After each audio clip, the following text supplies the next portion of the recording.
From the Book of Rumi 105 Stories and Fables. The Painted Jackal.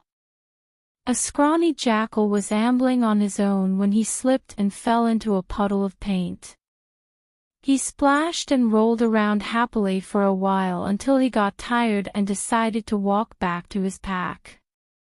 As he stepped out of the puddle, he noticed that he was now covered in a variety of colors. His left side was red, his right side was yellow, his paws were white, his tail was green, and his chest was blue.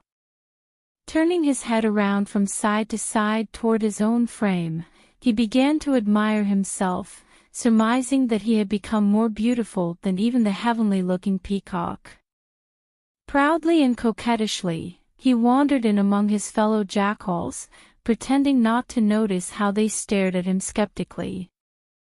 Self-importantly, the jackal ignored his old friends, quickly adopting a haughty attitude toward them. The jackals who had known him since they were puppies were hardly impressed with his new behavior. "What on earth are these colors you've painted yourself with?" they asked him. "You're so engrossed with your new look that it seems you've forgotten your lifelong friends. Remember, you're nothing more than a plain jackal, just like the rest of us. What's gone into your head? Why all this unfounded pride all of a sudden?"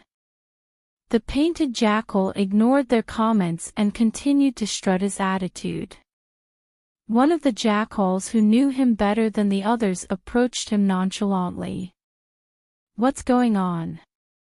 What have you got up your sleeve? Are you playing at tricking us, or do you simply want to stir our jealousy so you can manipulate us later?" he concluded. "You can see that none of us are impressed with you.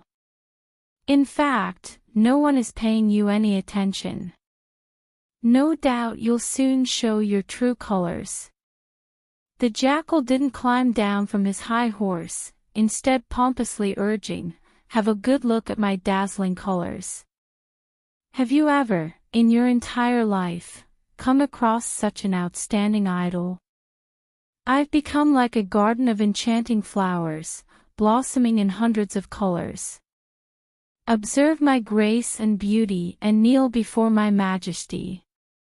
The world is a more glorious place because I exist, for I'm a sign of God's graciousness. I've become a tablet brimming with His beauty." He then turned to face the other jackals and spat out, "You lowly beasts, don't you ever dare call me a jackal again. When was a jackal ever as magnificent as I?" The jackals circled around him and asked, "If not a jackal, then what should we call you?" "I'm the exquisite male peacock, as lustrous as Jupiter."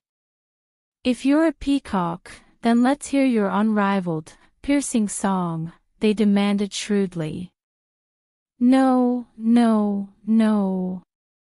Singing I cannot do."